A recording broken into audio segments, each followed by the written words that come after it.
Good evening all, and welcome to this dark and chilling night. I have a number of scary stories for you today that are sure to leave you with chills. So without further ado, it's time to get comfortable and let the darkness take control.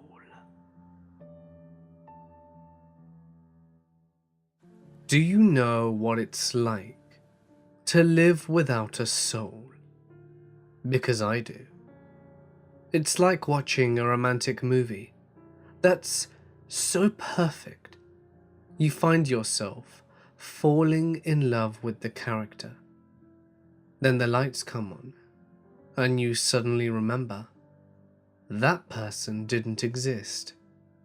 And even if they did, they would never care that you exist. It's like running the wrong way on a racetrack. It doesn't matter whether you ever finish or not, because everyone else has already crossed the line and gone home. You've run further than anyone else. Your legs are in agony, and there's a fire in your lungs, but you're still running, because you're afraid of the silence when you finally stop. Living without a soul is sitting in the eye of the hurricane. Life is moving all around you, and sometimes it feels like you're part of it when it passes too close. But in the end, nothing and no one can even move you. And though the wind howls fierce in its savage glory and sweeps all the world from under your feet, you'll never know what it feels like to join that wild dance. And that's okay. You tell yourself that, at least, you won't be hurt like all those other fragile humans, burdened with their souls. But deep down, you wish that you could feel that hurt, just for a moment. Just so, once in your life, you knew there was something important enough to be hurt over. I lost my soul while I was only 6 years old.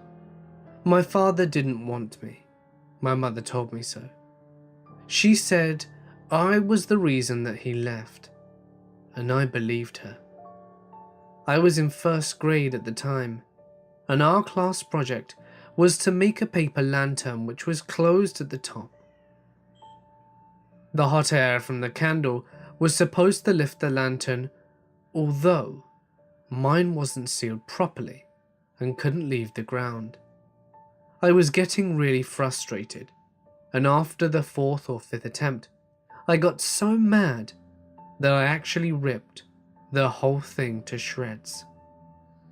My teacher, Mr. Hansbury, a gentle dumpling of a man with a bristly moustache, squatted down next to me and gave me the lantern he had been building. I was so mad that I was about to destroy that one too. But he sat me down and said, "Do you know what I love most about paper lanterns? They might seem flimsy, but when they fly, they can carry away anything that you don't want anymore. You can put all your anger into one of these, and the moment you light that candle, it's going to float away and take your anger with it." That sounded pretty amazing to me at the time. I settled down to watch him glue the candle into place, concentrating all my little heart on filling the lantern with my bad feelings. It started off with just the anger at the project, but one bitterness led to the next, and by the time Mr. Hansbury was finished, I'd poured everything that I was into the paper. All the other class lanterns only hovered a few feet off the ground, but mine went up and on forever, all the way to the top of the sky. The other kids laughed and cheered to see it go, and my teacher put his hand on my shoulder and looked so proud. But I didn't feel much of it. How could I? With my soul slowly disappearing from view.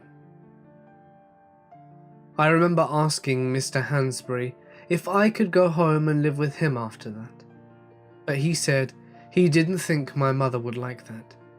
I told him that she would, but he still said no.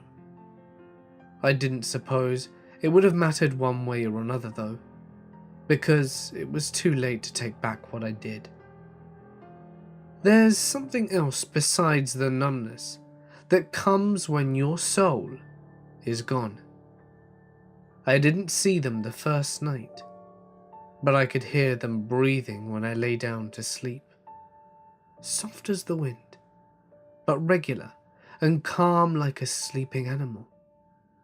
I sat and listened in the darkness for a long while, covers clutched over my head. The breathing seemed so close. I could feel its warmth billowing under the sheets. I cried for what seemed like hours, but Mum didn't come up, and I was too afraid to get out of bed. I don't think I fell asleep until it was light outside. Mum was angry at me in the morning for keeping her awake. She heard me, but she thought I would give up eventually. I didn't get breakfast that day, and I didn't mention the breathing again. That was only the beginning. I think a soul does more than help you appreciate the things around you. It also protects you from noticing the things you aren't supposed to see. And with it gone, they were everywhere. Beady eyes glinting from under the sofa, a dark flash at the corner of my eye, scuffling in the drawers, and late-night knockings on the door and windows. I never got a good look at them, but they were always watching me. I'd wake up in the middle of the night and feel their weight all over my body, pinning me down. Rough skin against me, dirty fingers digging into my nose and mouth. Worse still, their touch penetrated my mind, inserting thoughts so vile that I knew they couldn't be my own. Although, the longer they were in my head, the more difficult it was to be certain of that. Did I want to insert a needle into my eye and see how far it would go? Probably not. Then why could I not stop thinking about it? Were they making me think about beating my classmates into bloody pulps, or setting fire to people's homes to watch them weep on the sidewalk? Or was that all from me? The first few nights I lie awake and cried myself, but I soon learnt to be more afraid of my mother than I was of the creatures. As much as I hated the shadows, they never hit me after all. I wouldn't call it living, but I continued to exist for years like that. During the day, I kept to myself, exhausted and numb. All colours seemed muted, except for the glittering eyes which tracked me from unlikely crevices, all around, muffled for their scrapings and breathings. The only time I would really feel was when I would lie awake in the darkness. But these were the times I wish I felt less. Neither screams nor silence brought any comfort from the intrusive probings, and my mind was flooded with persistent images of violence, self-destruction and despair. Over time, I found a trick to help me get through the insufferable nights. I convinced myself that my body was not my own, and that nothing it felt could do me harm. The real me was lying safe somewhere, high up in the sky inside a paper lantern.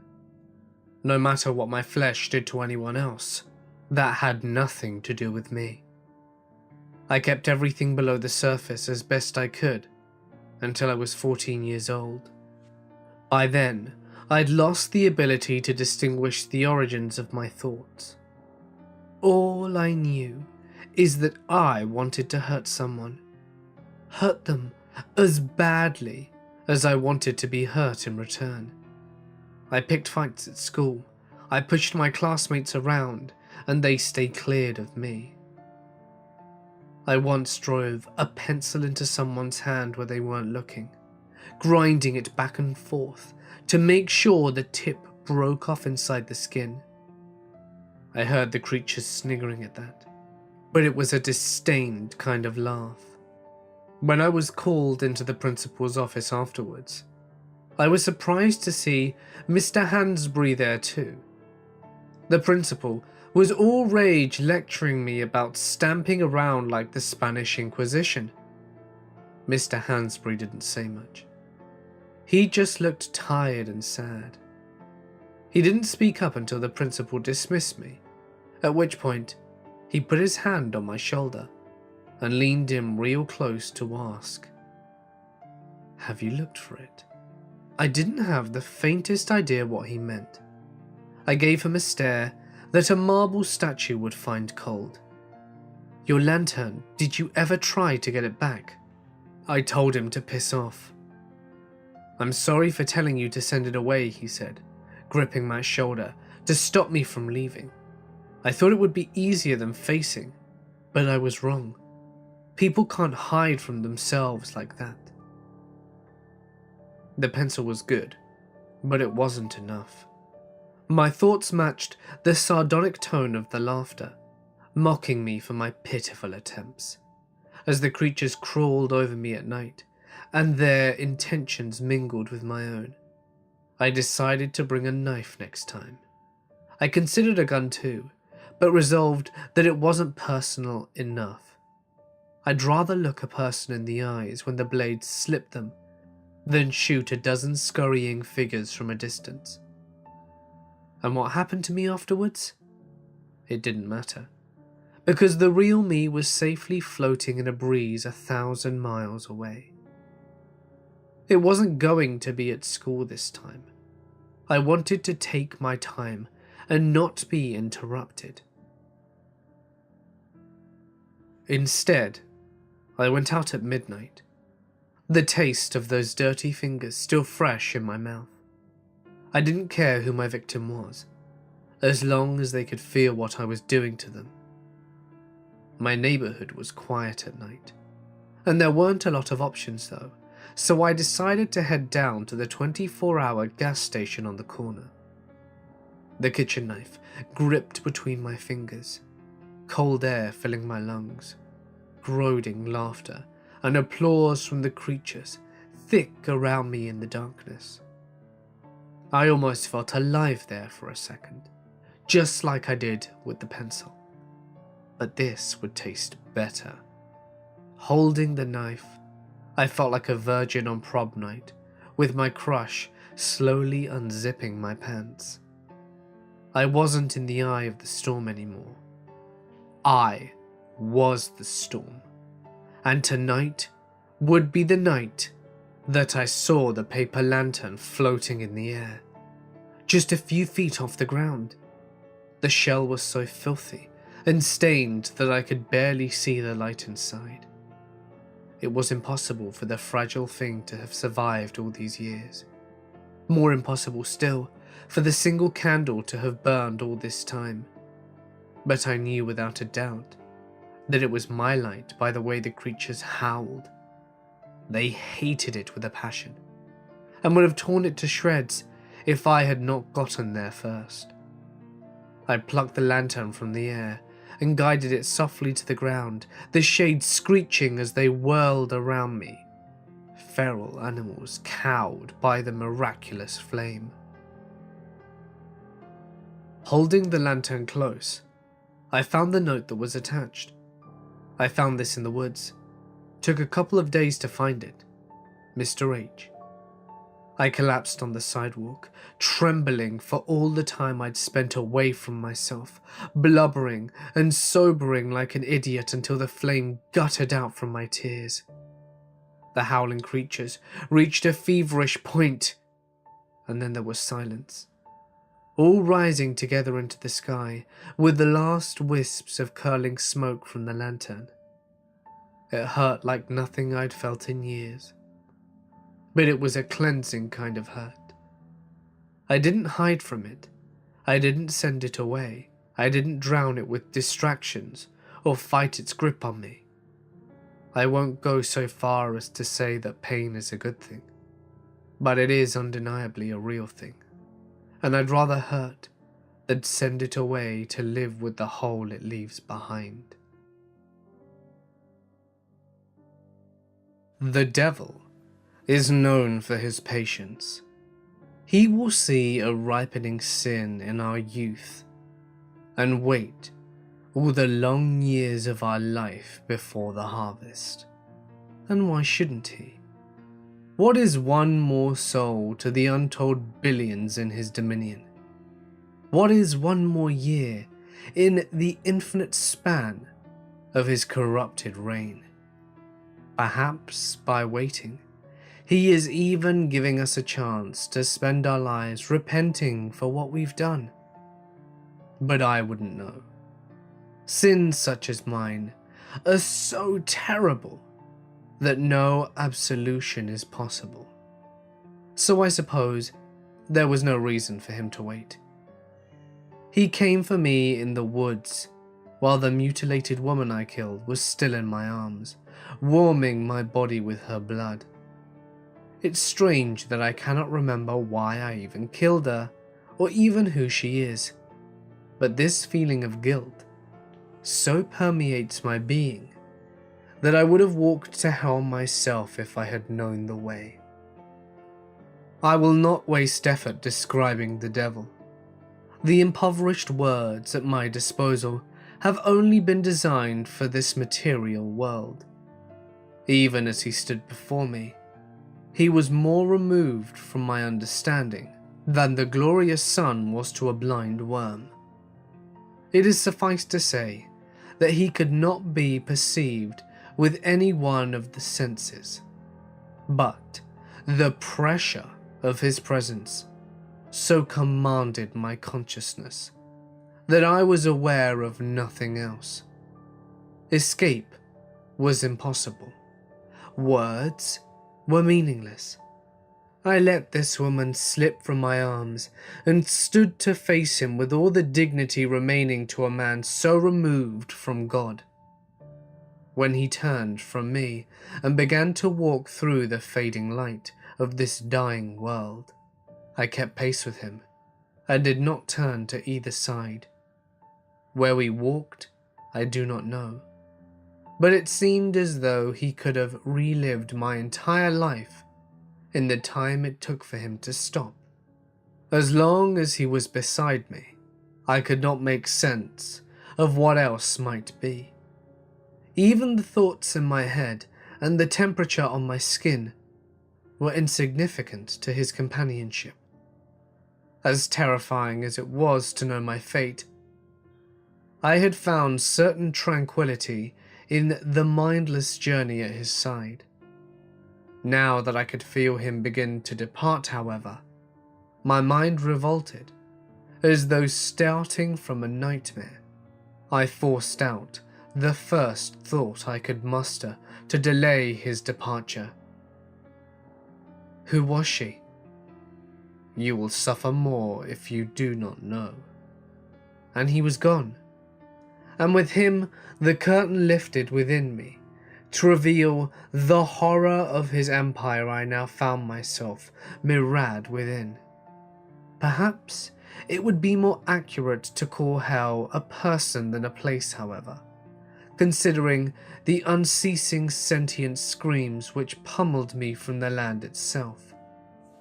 Writhing shadows sensitive to the touch, grasping endlessly at me with hands that were not hands. Endless cities sprawled before me as open wounds upon the rotting corpse that I stood upon. The sky was unobstructed by stars.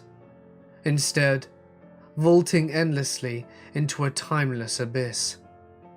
and looking at it, I experienced the ghastly sensation of balancing on an eroding precipice, which poised to tumble me endlessly into its yawning void. Charnel winds slithered their way into my nose and mouth with tangible substance, forcing me to let oiled coils like writhing serpents penetrate my lungs with each breath. Beyond the cities in the distance rose the obscured ghost of monstrous beings and gods who roared in endless decay, which fate had forgotten them to. Through this blasphemous temple to the end of the universe I went, cowed constantly by half-conceived winged terrors which beat the air with a sound like the ceaseless wet bludgeoning of fists on flesh. There are two kinds of pain which I had come to expect from the world of the living: the physical and the emotional. Never had I experienced a physical pain so excruciating as the boils which began to swell across my body, nor the mental burdens as debilitating as the taunting echoes which sneered at me from the living tissue beneath my feet. Every good memory of my life was poisoned against me, and each shame and guilt was mangled 1,000 times over by the leering spectators which narrated my ordeals with intimate knowledge and exaggerated effect.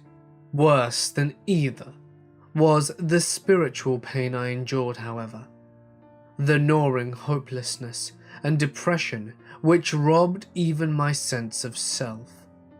I was not a person in hell. I was hell. I did not feel pain. I was pain, inseparable and indistinguishable. It was then, in the lowest reduction of my humanity, as I crawled across the putrid ground in a trail of my own ruptured boils, that she took pity on me. Gentle hands shed my skin from me, not as a torment, but as a release. My disfigured limbs were cut away by her flashing knife, each slice bringing a pain so pure and clean that I welcomed it without question. Layer by layer, she flayed me, until at last there was nothing left to cut but my soul. Again, it is difficult to describe her without the resilience of my moral senses, now stripped from me. But if you understood me when I told you that I was pain, you will understand again when I tell you that she was beauty. My husband was wrong about you, she told me. You didn't kill anyone, and you don't deserve to be here. I'm going to help you escape. I couldn't comprehend how anything could exist outside of this. What universe would accept me, as torn and broken as I was? What universe could accept knowing it had the capacity to so punish an innocent soul? I don't deserve it. What left of me, I replied. I know I killed her. It's something you can never cut from me. She killed herself by loving you, and for that, you are not to blame. Do you see these hands?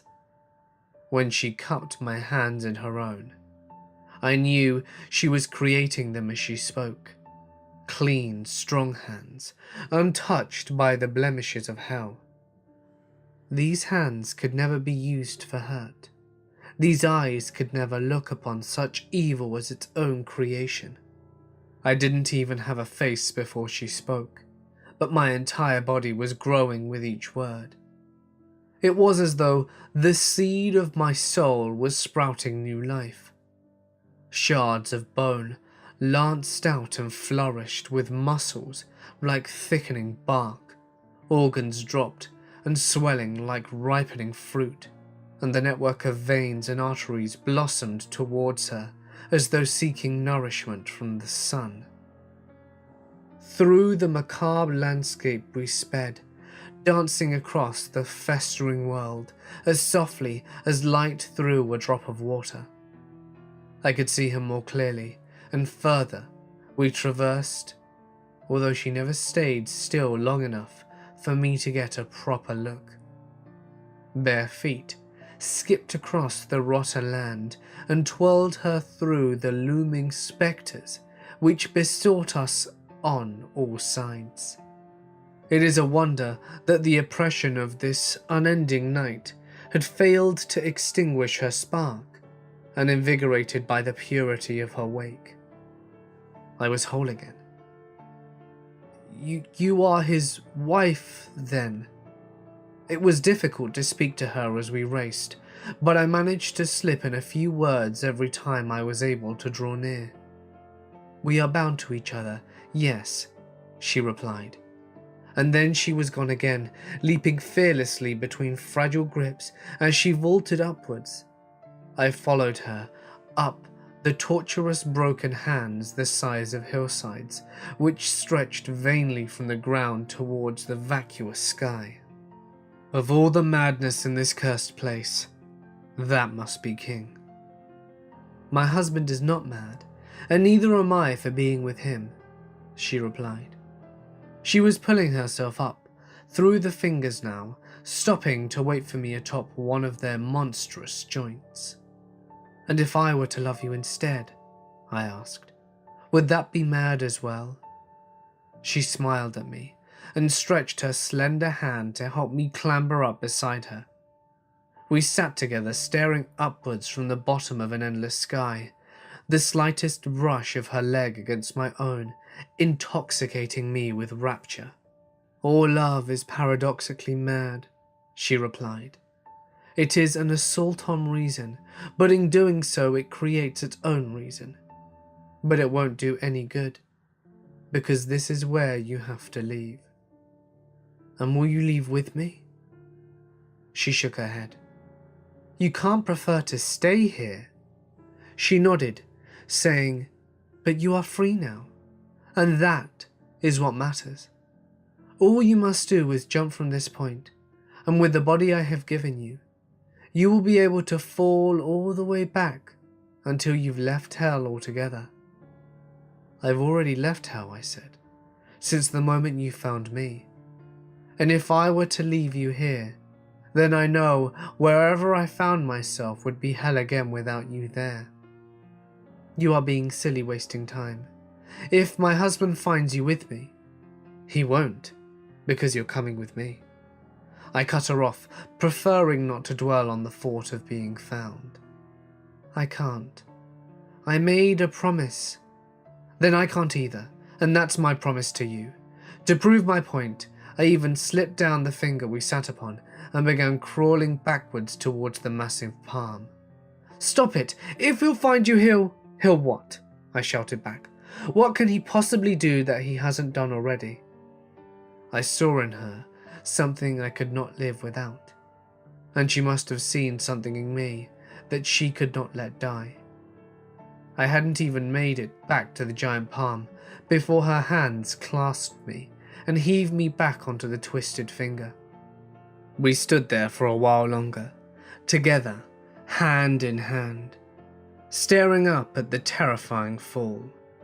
Then the wet bludgeoning drums of the winged creatures began, and I could feel the tension wash through her body. I watched her, although she could not meet my gaze, and just the drumming began to close in around us, I felt her coil to leap.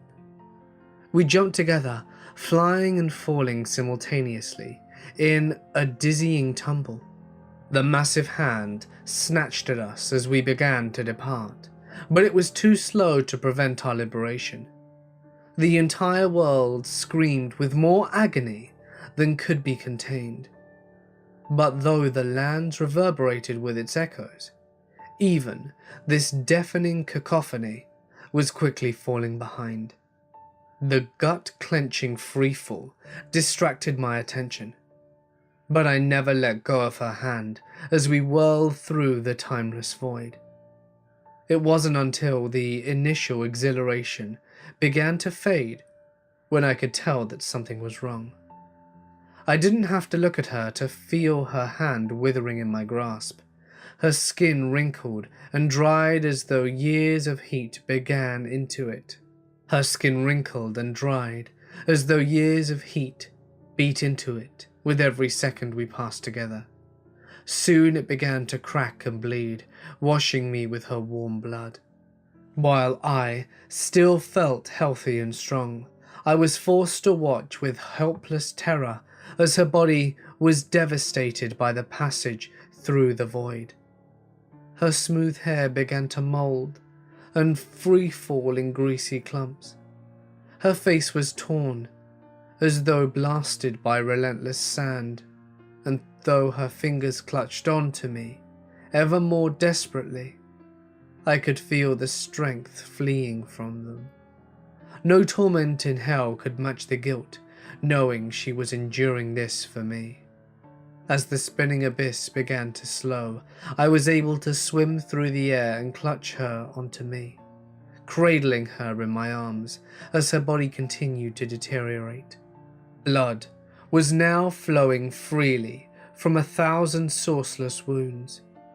When finally the black sky relinquished us back into the woods where I began, I was soaked in her blood and my own freely falling tears.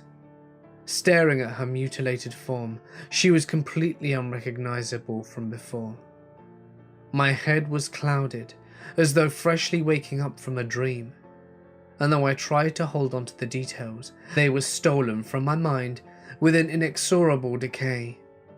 Soon I could not even remember who I was holding, or how she'd gotten there.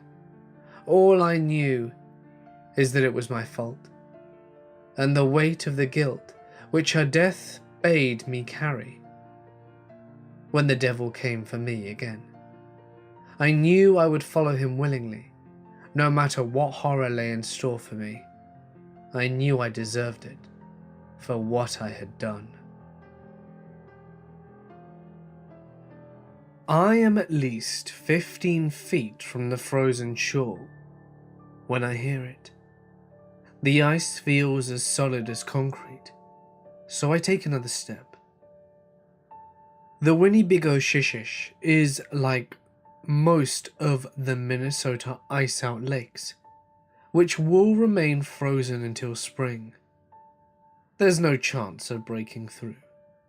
At least, that's what my girlfriend Amy keeps telling me. There's a knock. I hear it cracking. We shouldn't go so far out. I hear something cracking. Is it the voice of my terrified boyfriend? I glare at her, or at least at the waddling bundle of winter coats, which has devoured her without a trace. Somewhere in my head is faintly echoing the song, "I will do anything for love, but I won't do that." I can't turn it off, but I do my best to turn down the volume so I can take another step. The thick blanket of snow which covers the ice keeps me from sliding, and if I really concentrate, I can pretend I'm walking on a regular snowy field. Knock. It's just so hard, with that sound like an ephemeral gunshot deep below the ice. Reverberating echoes insidiously linger, somewhere between hearing and imagination. There isn't any reason to be afraid, but I'm trembling. It's just because it's 14 degrees outside. If you don't hurry up, I'm going to start stomping and throwing rocks, Amy shouts. Then we'll see how solid it really is. When did she get so far ahead of me? It's amazing how quickly the world can pass you by when you're staring at your feet.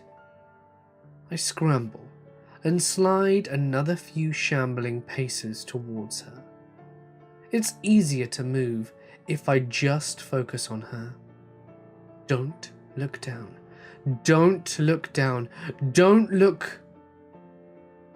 And that is when I hear another knock from under the ice.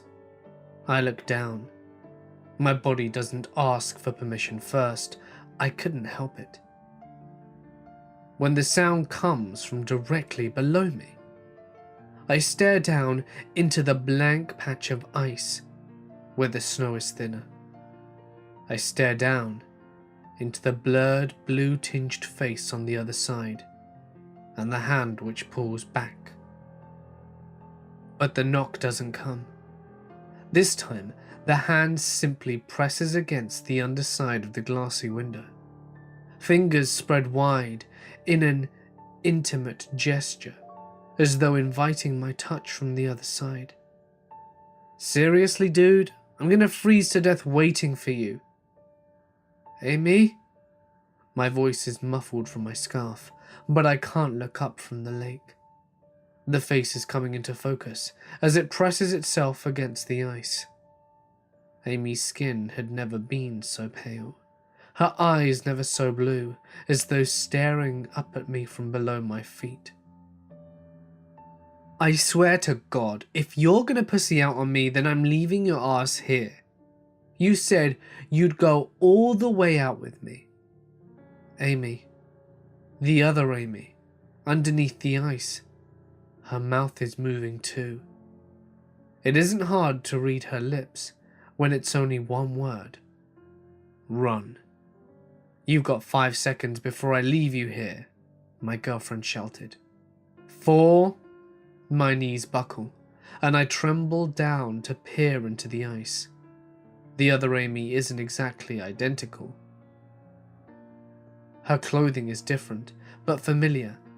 She's wearing the purple sweater my girlfriend had been wearing yesterday when we'd gone out skiing together. Amy, wait! I put my hands against the ice to mirror the girl underneath. She recoils immediately, her face twisting into that of desperate fear. Amy and I have been separated for about an hour yesterday, when she moved onto the advanced slopes while I was practicing on the bunny hill. Had something happened to her during that time? 2. There was another knock, her fist slamming into the underside of the ice, which vibrates underneath me, then slamming again. Her movements frenzied in their urgency, her mouth straining as the silent screams ripped from her body. The muscles in my legs coil beneath me, so tense they may as well be a brooding avalanche which needs only the weight of one more snowflake to begin. 1. The voice was different. It was still Amy, but it wasn't her, like comparing a black and white photo to the original. All the colour, all the life, all the flavour had been drained from the sound, leaving only the barest skeleton of her voice to hang in the frozen air. Run! Screams the girl from under the ice, but I can't leave her there. I clasp my hands together to raise them above my head, smashing them into the window. It feels like the bones in my fingers are rattling together from the impact. Underneath, the girl is flinging her entire body against her side of the ice. I'm giving up on you, shouted the colourless voice. It sounded like it was further away, but I didn't look up. The girl below the ice is growing weaker with each stride. Her fingers are stiffing and inflexible. Her mouth is still working over the same word again and again, but each iteration comes more slowly as her jaw resists the effort. I can break through. A deep hollow crack is resonating with each blow. Flurries of snow and ice shrapnel explode in the air as I strike the ice again and again. The girl below is sinking now, but I'm not giving up until glacial waters spray from the crack. One more blow and I'm through, plunging my hand into the numbing chill to seize the stiff fingers slipping deep into the water. The skin is so hard and cold, it feels like metal, but life surges into her as she responds to my touch. She's gripping me now, and if I can just get stable footing, I'll be able to haul her out. But she pulls before I have a chance, and I'm already tumbling into winter's gaping mouth. Water so cold that it burns my skin, closes over my head. The other Amy braces her feet against the underside of the ice to pull me deeper still. launching off with her legs to send both of us spiraling downwards. I can feel my eyes freezing all the way to my skull, but I can't shut them if I want any chance of finding the hole in the ice. She's still clinging to me, but a few wild kicks buy me enough space to start crawling my way back towards the surface. I expect my impetus to rocket me straight out the water, but my head only slams into the impenetrable ceiling of ice. Even down here, it sounds a lot like the knocking I've heard since I arrived. My wild finger probes the ice as far as I can reach in every direction. I went straight down and back up. The hole should be here. My skin rivets against the numbing darkness. The pressure in my lungs is mounting by the second. My body demands a scream, but I refuse to waste the last remnants of my precious air. I'm pulling myself along the bottom of the ice in every direction, but the strength in my fingers is swiftly fleeting. The hole is gone. The light is dying, and soon I will follow. Soon, but not yet. Fingers grip around my ankle. I'm not strong enough to kick free anymore, but another hand latches onto me and begins to drag me, and I know in my heart that it's the hand of death. Then the pull. Water rushes over me, but I can barely feel it anymore. There's a momentary pause as the hands refocus their grip and then pull again, dragging me deeper still. My last uncertain thought is wondering why it's growing brighter around me instead of darker. An idle curiosity of no consequence. She's pulling again, and at that moment, my legs are pierced by a sudden wind. My brain can no longer process how that's possible. Then another pull, and the water begins to pour off my body. My head is suddenly clear from the water, and I collapse onto my back on solid ground. I'm coughing and spitting up water, but a warm blanket is being wrapped around me. My eyes flutter open from the life-giving pressure, and Amy is there. Amy, in her purple sweater, perfectly dry. She's holding me to her and wailing incoherently. I must have passed out after that, but when I woke up, I was back inside her house. She said I must have been crazy to break the ice underneath me, but she ran back as soon as she saw me fall in. I was upside down in the water, but she managed to pull me out by my ankles. What on earth were you thinking? You could have died. I didn't tell her about the face under the ice though. I didn't ask her how she could have changed back to her purple sweatshirt in the middle of the ordeal. And above all else, I didn't ask her about the knocking, which I still hear resounding far above my head, almost as though it were coming from another world. I don't think I'm ready to find out. It's no secret that I drink. My friends will make jokes like, "Your idea of a balanced diet is a beer in both hands." I'll laugh with them, but I don't miss their pitying smirks. When I'm out to have a good time though. And when I'm in, well, either way, it feels like I'm only smiling once I've knocked back a few. I have this weird habit when I'm drinking alone, where I like to watch myself get drunk in the mirror. I start off by seeing this drab, aging overweight slob, and I'll make a game out of drinking until he looks happy. I'll grin and make faces and watch myself laugh and wonder why I can't be like this all of the time. I can steal a few hours from reality until my girlfriend gets home from work and we start to bicker. And then everything that didn't exist a moment before is suddenly there again. The second she walks in the door and sees that I've been drinking, the smile disappears from the mirror. Usually, we'll only have a discussion, although she's the only one talking, so I tend to think of it as a lecture. Sometimes she'll give up and let it go. But then there's cases like the other night, where she works herself into some kind of frenzy. I guess I'd forgotten to pick her up. I knew it was my fault, and I apologized. But it didn't matter. Nothing I said got through to her anymore. It was like she couldn't even hear me. And she just kept getting louder and louder, until all the words morphed into one long, angry blast, not ceasing until the door slammed behind her. It was just me in the mirror after that, so I took another drink and watched it smile.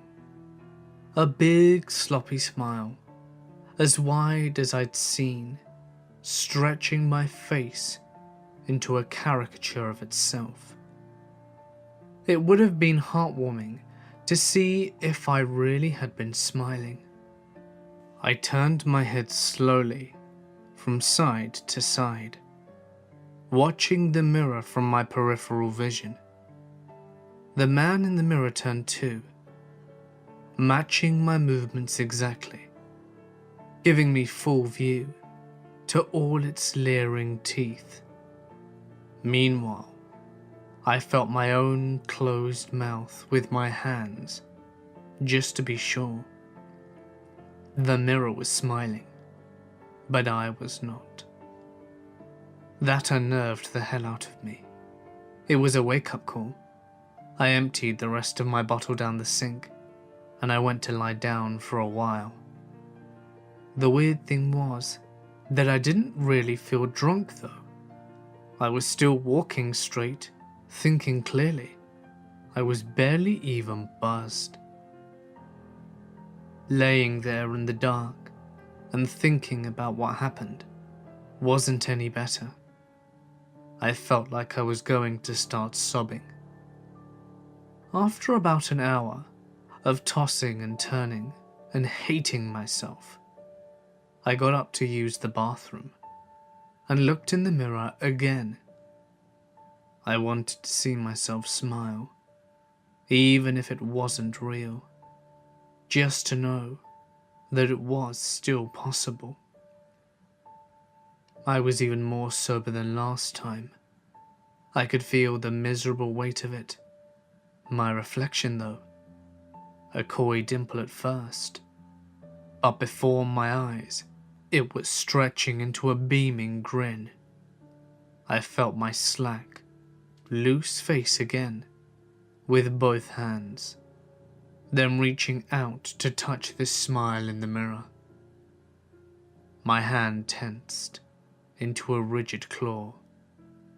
I didn't feel the glass. I felt the warm, moist, tightly pulled lip. The stubble of its face, the curve of its chin. My hand slipping through the mirror, as though it wasn't even there. I wasn't afraid exactly, more mesmerized by something so far beyond my understanding. Then, when my reflection turned to walk away, I felt like part of me was leaving with it. I watched myself exit the bathroom on the other side of the glass. Now the mirror showed an empty bathroom, and my reflection was gone. I touched the glass again, and it felt cold. The smooth surface I was familiar with. I was about to try and sleep whatever this was off, but then I heard the door open. She's back. She changed her mind. Suddenly, the mirror didn't matter. I raced through my apartment faster than any kid on Christmas morning, stumbling to a halt when I reached the living room. It was empty. The door was locked. No one had entered. But then I heard her voice. "Look, I know I said I wasn't coming back, but..." Her voice was coming from behind me, sounding muffled, almost as though she was speaking underwater. I raced back to the bathroom, the mirror still empty of my reflection. I was beginning to think it was another hallucination when I heard, "I'm so sorry. I'm going to be a new man from now on. I promise." My own voice, coming from inside the mirror? It too was muffled, seemingly a long way off. But even if my reflection had left its bathroom and gone into its version of my living room, how could my girlfriend have entered that living room instead of my own? "You look different somehow," she said. "I can't quite put my finger on it." Unless, of course, I had changed places with my own reflection somehow. If he was in my real living room, and if I was behind the mirror. "Did you do something with your hair? It's usually parted the other way," she added.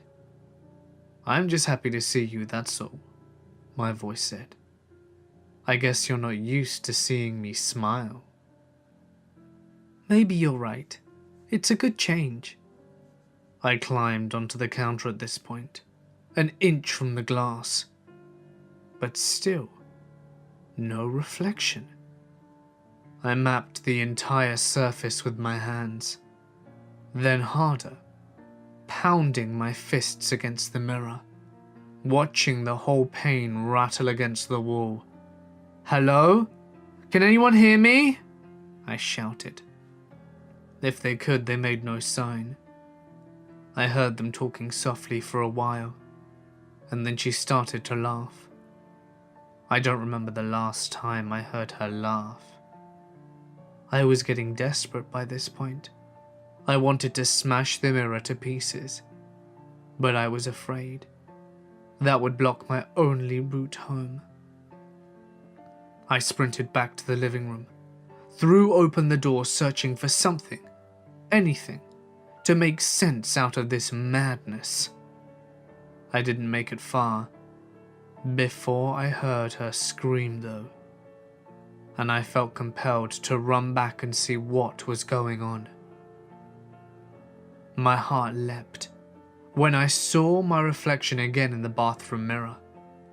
He was still smiling, even humming to himself while he washed his hands in the sink, washing the blood from his hands. I couldn't hold myself back anymore. I threw my whole body against the mirror, and it exploded on impact, splintering shards of shrapnel, showering 1,000 bloody hands, which rained around me.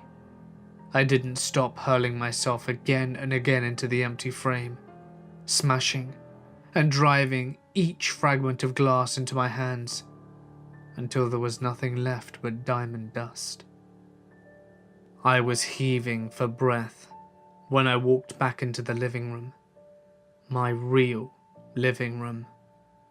I knew it was real because I saw her on the couch, her throat and mouth cleanly slit from end to end, smiling wider than she ever had when she was with me. I took my keys and my wallet, and I ran, leaving everything behind for good. The police caught up with me about a week later. They interviewed me and took prints, but apparently the one on the knife didn't match mine. They were completely backward, in fact. I haven't had a drink since that day, but God knows I've wanted to. I guess I'm just too afraid to look in the mirror and see myself smile.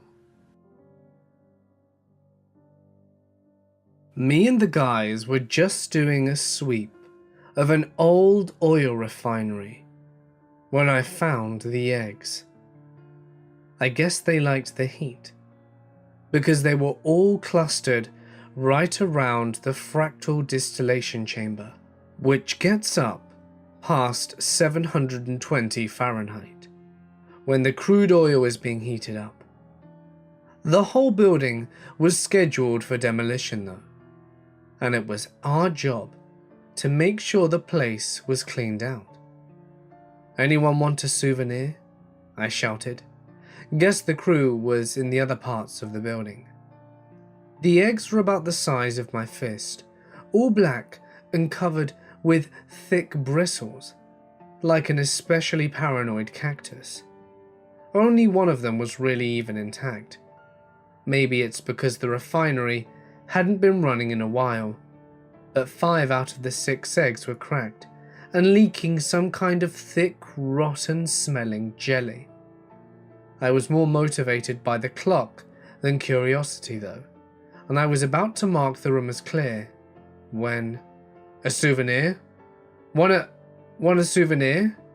The voice was muffled and frail, but it was definitely coming from inside the egg. I crouched down next to it, scooping up the tiny ball in my worker's gloves. "So what are you supposed to be?" "Supposed to be," was all that it chirped back. Yeah, maybe it was the fumes in this place getting to my head, but there was something profoundly sad about that little echo. I dropped the egg in my pocket of my overalls, intending to show it off to everyone at the pub after work. Intending being the key word there. We didn't finish clearing the place until almost 6, and then there was a last-minute permit issue that had me driving around collecting signatures until past 9. I was dead tired and so ready to collapse at home that I barely remembered the weird egg in my pocket. If it wasn't for the little spikes, it would have been forgotten entirely. It must have liked my warmth though, because it seemed to keep trying to huddle closer to me in my pocket. When I got home and put it on the counter, I could actually hear a soft rattle as its spines shivered against the tile. "You got a name?" I asked it. You got... Can't you say anything more?" "I'm Phil." "You got a Phil." That's all it could do. Echo me. Was I weirded out? Yeah, sure, but it was cool too. I felt like a hero for saving it, and I guess I was feeling protective, because I hated watching it tremble like that. I put the thing on an oven rack and set it to 100 Fahrenheit, keeping the light on and checking on it occasionally. "Any more, Phil? Anything more?" Just still an echo, but it felt like there was more deliberate thought behind it. The voice was getting stronger, but it was still shivering. I turned the heat up, incrementally, and it continued to encourage me until I hit the max temperature of 550. I figured that if it could survive being pressed up the fractional distillation chamber, then it could survive this too.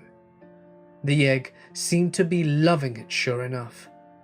"Supposed to be, thank you, Phil." I never remembered saying thank you, but it could have picked that up whilst listening to me from inside my pocket. I was only intending to let it bake and warm up for a little while, but I was so tired that I just fell asleep on the couch, watching TV. "Phil, Phil, Phil, Phil!" Shrill, insistently urgent. The first sound I heard when I woke up, still half asleep. I raced to the oven and turned on the light.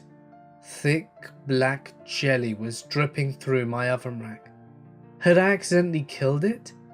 I opened the door and a wave of sulfuric air brutally forced itself into my nose and down my throat. I gagged and reeled back, desperately searching for an oven mitt to save the little guy. The shell had been shattered into a dozen pieces, and there was nothing inside but the charcoal goo. "Phil, over here, look what I found!" It wasn't dead, it was hatched, and it was peeking out from my cupboard with a bottle of seasoning in each hand. Wide red eyes without pupil or cornea took up the entirety of its face. Black skin with green fuzzy splotches, like fresh moss. 2 long fingers on each hand, with little mouths on each end of it, which it was speaking from. I wasn't afraid of it or anything, but shit was I surprised.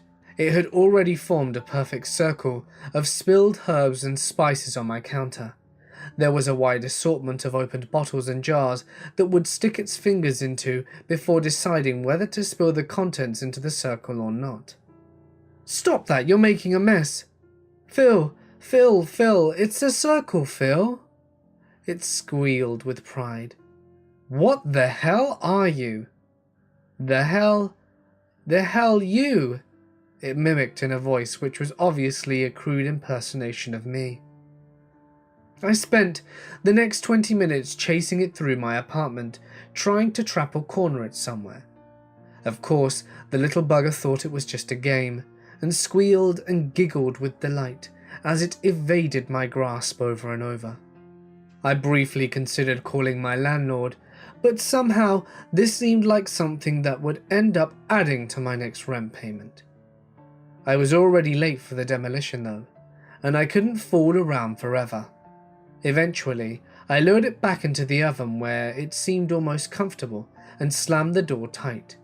I used a bike lock to secure the oven shut and cranked the heat down to 220 and left for work. I was worried about leaving that thing in my apartment all morning, but I managed to sneak off on my lunch break, race home and check on it. Just seeing that my building hadn't burnt down or anything was a bigger relief than I realized. Then there was a palpable tension as I opened my door, half expecting my place to be torn to shreds. Everything was exactly as I'd left it. Even the oven was still closed, although the bike lock was on the ground and it had been turned back up to 550. I took a deep breath and turned on the oven light. Jumping back, I saw the wide red eyes blinking in sluggish contentment on the other side of the glass. No harm done. I fastened the lock back on, this time pushing a heavy recliner to block the door as well. Imagine my surprise when I saw the creature hiding under the chair I was moving, or the bump from inside the cupboards, or the squealing giggles coming from my bedroom. I counted at least 6 of them before my lunch break was over, and the more I searched, the more circles I began to find.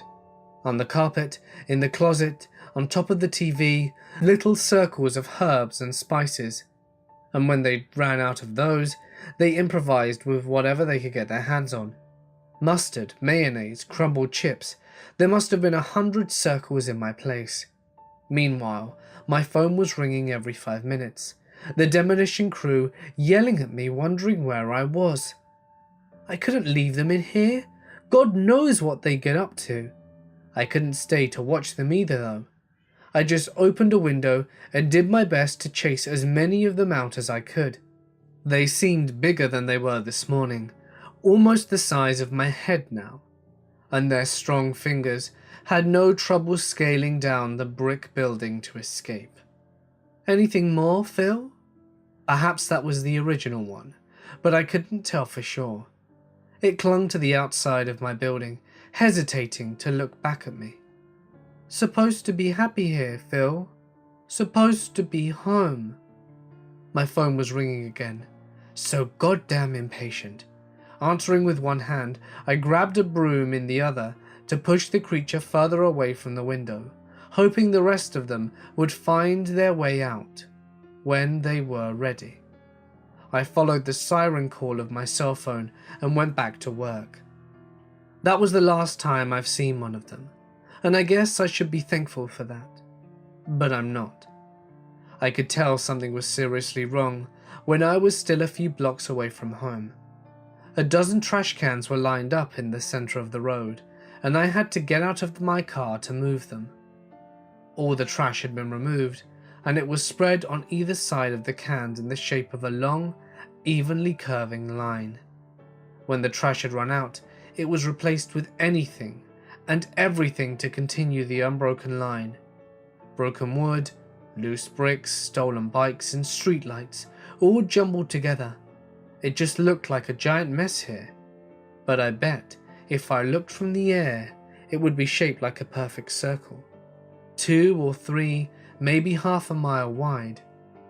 Please, tell me that's not another summoning circle. 11:50 p.m. on New Year's Eve. The raucous beat of the music is echoed by the pulse in my veins. Iridescent lights lanced through the air all around me, and the teeming heat of pressed bodies forces me to swallow great lungfuls of heavy air, thick with sweat and cheap perfume. I can't be the only one who isn't dancing, but anyone who notices me will immediately recognize that I don't belong here. Smiles and sniggers look the same to me, and all laughter is tainted with condescending jokes at my expense. Living with crippling anxiety is my personal nightmare. Just trying to start a conversation with someone feels like standing on the roof of a tall building. One little push, and I'm free. The clenching knot in my stomach has frozen me in place. I must have started walking towards Chase at the DJ table a dozen times so far at this party, but I've never gotten within a few feet before I had the irresistible urge to check my phone, go to the bathroom, or disappear off the face of the earth entirely. Guys like Chase don't look twice at girls like me. It doesn't matter if we like all the same music. It doesn't matter if there is electricity which ignites the air between us. Maybe things would be different if he was the one to say hi first. But how was that supposed to happen when I couldn't even get close to him? Looks like you could use a drink. I don't understand how I heard the words so clearly over the pounding music, but I didn't turn to the barman. Maybe if he thought I didn't hear them, he'd give up and leave me alone.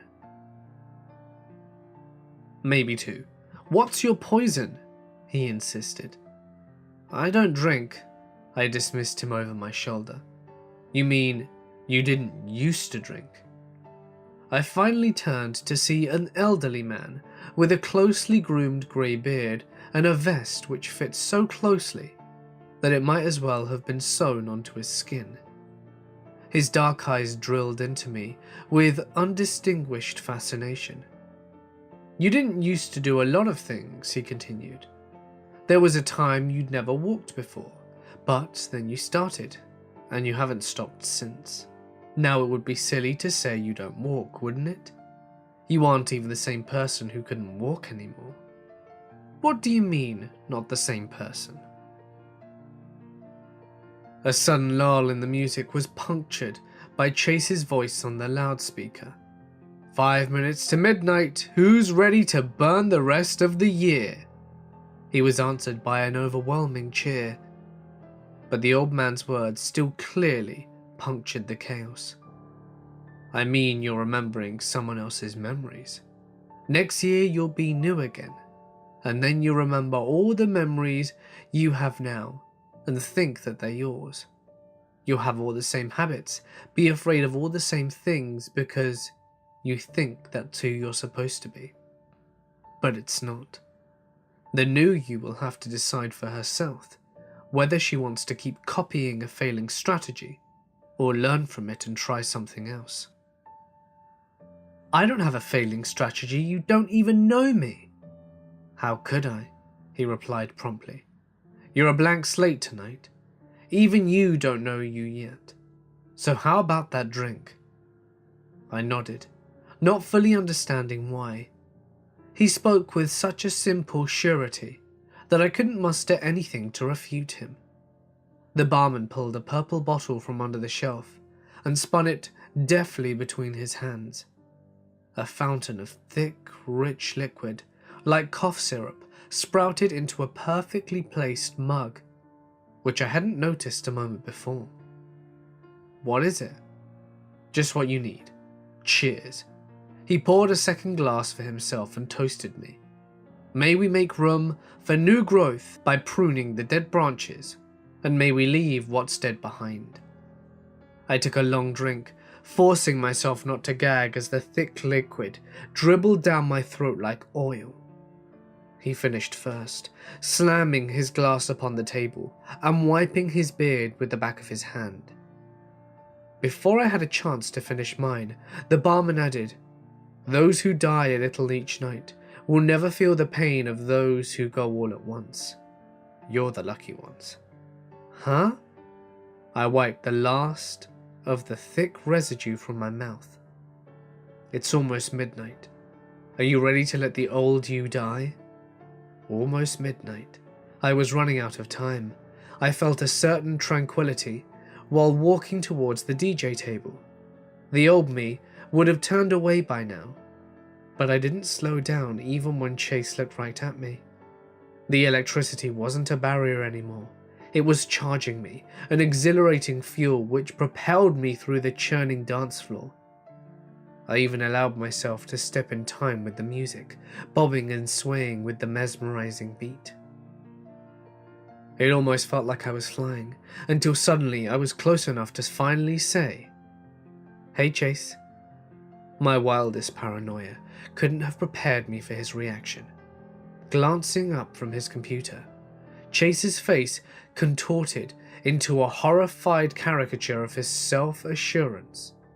He lurched out his chair so fast that it tumbled over backwards. I rushed to help him, but that only made him kick the chair in my direction and scramble across the floor. The music was deafening this close to the speakers, but it wasn't enough to completely drown out the grotesque retching as he vomited on the floor. Through the beat, I could still clearly hear the wailing sob rising in my throat as I sprinted away from him and turned to the bathroom. I couldn't understand what happened until the burning began. My fingers gingerly grazed the swiftly swelling lumps on my face. I covered myself with my hands as I ran, brutally shoving my way through the crowd and then slamming through the bathroom door. A girl in a black sequins party dress dropped her makeup and screamed. I almost trampled her on my way to the mirror, but she wasted no time in ducking under the sink and crawling towards the door. Looking in the mirror, I honestly couldn't blame her. Some of the lumps in my skin were the size of golf balls, and they were growing by the second. The larger ones were actually wriggling, almost as though there were an insect squirming just beneath the skin. More lumps were appearing on my hands, and the itching, burning radiating down my body left no ambiguity about what was happening under my clothes. I would have screamed if my tongue weren't swelling too, but it was all I could do. Just try to keep my airway clear. Then the first boil popped, and I couldn't contain the howl which ripped from my lungs. I heard the door open, but it snapped shut immediately. I couldn't tear my eyes away from the mirror. More boils were rupturing by the second, splattering the glass with thick purple syrup, which clung on like long strands of mucus. More of them exploded in my mouth to trickle down my throat with the same oily taste of the drink. My hair was sliding from my scalp in great clumps, matted and greased with the bubbling purple liquid. The only thing which kept me from completely losing my mind was the sight of fresh pink skin which shone beneath the savage gashes in my face. The burn was growing more intense by the second, but each exploding boil revealed more healthy skin below it. I started ripping at the tattered shreds, peeling them and dumping them in a soggy pile around my feet. Beneath all the skin that was falling off, I didn't even recognize myself. My new skin was lighter and clearer, and the new hair which sprouted was a short ruffled blonde that was nothing like the long dark hair which lay in clumps around my feet. Nothing was the least recognizable, except my eyes, which were stretched wide with a familiar anxious terror. What the hell? Chase must have been following me into the bathroom, as those were the words that exited his mouth. How long had he been watching? Long enough. I stepped away from the wet pile of old flesh that littered the ground. My clothes were still soaked in the liquid though, and more chunks continued to rain out my dress and down my legs. He looked like he was about to vomit again. "Hey Chase, I want to try something, come here." He didn't move, but he didn't have to. I crossed the space between us more quickly than I thought possible, and all at once our faces were inches apart. But he didn't turn away. Outside, I could hear the countdown towards midnight. 5. I pressed my finger to his lips to silence the budding question. 4. I cupped his head in my hands and drew him towards me. 3. I felt his hard lips soften against mine. 2. The taste of his sweat as my mouth made its way down his neck. 1. The squirt of blood through my teeth as they sank into his flesh. He was thrashing now, but each movement just forced my jaw to tighten until I could feel the first vertebra crunch under the pressure. All the shouts of Happy New Year drowned out his terminal scream, which strangled to a whisper when his trachea collapsed. Part of me died that night, alongside Chase, but the old man knew what he was talking about. It's much easier to leave your dead parts behind than let them weigh you down. And for the first time in my life, I'm not afraid anymore. Years ago, when I was in jail, I used to pray every night. When you're little and you pray, it's because you want something from the world that you don't know how to get. And when you're older, it's because the world wants something from you that you don't know how to give. The lights would go out at 11 p.m, and I would pray to be a better man, humiliating myself before the arbitrary silence of my thoughts, begging and pleading and even screaming when the thoughts became too loud to contain. Then one night, an unscheduled cell search interrupted my routine. The inmates all had to wait against the wall while our block was cleared. And it wasn't until after midnight when I was able to begin my prayers. All those years my mother used to drag me down to the church. She never once told me that God isn't the one who listens to midnight prayers. I began as I always do. I kneel on my bed, close my eyes, and with my hands clasped together, I'll ask, "Is anyone listening?" This was the first night that someone answered. Yes. I didn't dare open my eyes, terrified that the reality of my cell would be all I saw. The voice was soft, patient, and infinitely sad, as though it had seen and heard more than its heart could bear, but had such respect for the suffering that it stoically refused to turn away. "I'm afraid," I said, because I knew at once that I could not lie to such a voice. "I'm afraid that I'm going to die in here, that the world has decided who I am because of one mistake, and that there's nothing I'll ever be able to do to convince them otherwise." "You are right to be afraid. You will die in this cell," the voice said. My whole body went tense. For a moment I thought I was talking to a guard who was trying to screw with me. But the calm certainty of the voice was enough for me to keep my eyes closed and believe. If I couldn't have faith here and now, what hope did I ever have? "But that doesn't mean that this is the end. Your body has been branded and discarded," the voice continued. "Do not waste any more time trying to save what is already lost." "My soul then?" "Your soul is hungry to keep living, and this is how you must feed it. Find and kill a human, and then take your own life.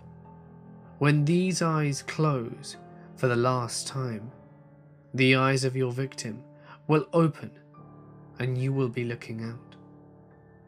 The strain to look at my saviour was excruciating, but some instinctual terror forbade me. Either I would look upon some unspeakable abomination and be forced to abandon my hope of a new life, or I'd see some impostor and know it to be a lie. And if I don't like who I've become, I can kill again. I barely breathed the words. Will I become a new person each time? As many times as you like, purred the presence. When you're old and tired, taking a child will let dance this mad show again. My mind was racing immediately, disgusted but enthralled by the idea. And if I die by chance, if I'm hit by a car or something and I haven't killed anyone yet, where will I go? That will be up to me to decide. The voice was smiling now. I don't know how, but I knew. I couldn't take it anymore. If this was some sick joke, then I wanted to know before I betrayed anything anymore. I opened my eyes and flung myself in a rapid dash against my cell door. There was no one on the other side. No one in the corridor which stretched open before me. The voice did not speak to me again. I have prayed to be a good man, and this is how my prayers were answered.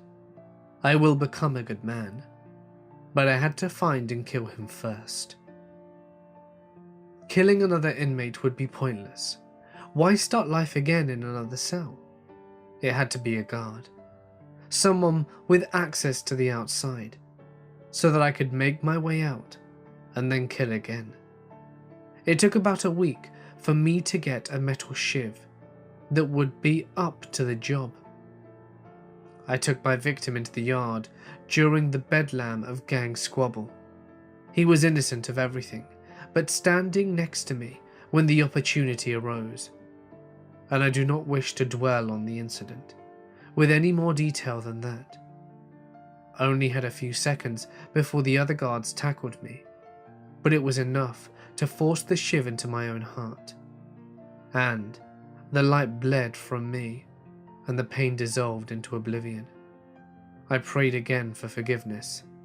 No answer came, but the welcome darkness. And the searing white light, which roused me in the hospital. I wasn't shackled. There was a woman leaning over my bed, shedding tears of joy that I was all right. Her name was Mariah, and she didn't know that she was a widow now. There was a boy who wouldn't stop wailing and laughing. He didn't know his father had died on that prison yard, or that I had taken his place. Was it a kindness that kept me from telling them the truth? They were so happy that I was alive, that they readily accepted my memory loss, although I did seem to maintain some of his muscle memories and habits. It started off as guilt that made me unwilling to leave them, but guilt alone could not endure through the years as I have done. You probably wouldn't believe me if I told you I loved them as strongly as they love me. But waking up with my new wife and staying strong for my boy, I've never been so happy as that. I lived with them for 5 years until I suffered a minor heart attack. I felt like a ticking time bomb after that. The big one could happen any day, and this new life I had worked so hard for would be replaced by some unspeakable unknown. Giving up this new life would be the hardest thing I'd ever have to do. But I couldn't take the anxious suspense any longer. It was time to kill again, and again, and again.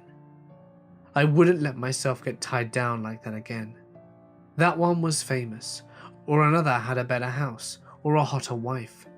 The lives were a blur, fading in and out so quickly that I became everyone and yet no one. It turns out killing people is quite easy. It's not getting caught that's hard. But since I always sacrificed my own life in the same moment, getting caught was never an issue. I wanted to experience everything that life had to offer. One day I was a schoolgirl, the next I was a professional athlete or a race car driver. Taking highly skilled people was my favourite, because with little practice and their muscle memory, I was just as good as they ever were. I spent several years as a number of prominent musicians, leaving a wake of scandals as I inevitably took my own life to move on. I don't know how many lifetimes I could have spent this way, but I never had the chance to explore them all. I was using a healthy body to experiment with a variety of drugs when I was ambushed by an undercover cop. I didn't have a chance to switch bodies again, and before I knew what was happening, I was back in jail. It was a minor possession charge, and I had plenty of money hidden away for bail, so I didn't make any fuss. The point is that I saw her again at the station. Mariah was dating again. I guess she had a thing for a man in uniform. Seeing her sitting and laughing, knowing that she moved on from me so easily, it just made my blood boil. I guess I hadn't realized until that moment that throughout all the glamorous lives I'd lived over the last few years, I hadn't once been as happy as I was as when I was with her. It wasn't as easy as I thought to slip back in. I killed her new boyfriend without trouble, but she didn't stay with me long. It was as though she noticed the change right away, dumping me almost as soon as I stepped foot in her house. It took 2 more bodies trying to seduce her, only to be turned away each time. Frustrated, I consented to bide my time, waiting until she began dating again, so that I could replace him and have her. 3 boyfriends later, the same story each time. I killed each of them, only to be rejected the moment I appeared in their body. It seemed as though she could sense my presence somehow, but each time she turned me away. I only wanted her more. It didn't help that she was becoming unstable. I hadn't counted on how psychologically devastating it must be to continue dating new people and yet sense that they are all the same. She practically stopped going outside altogether, and I was going crazy trying to figure out how to reach her. You don't know how much it hurt me to tell you what happened next. This is my confession, and before God and the man and otherwise, I wish my sins to be known. There was one person in her life that Mariah would never abandon, and children are always the easiest of targets. I caught him leaving school one day. He's been taking the bus since his mum started locking herself in.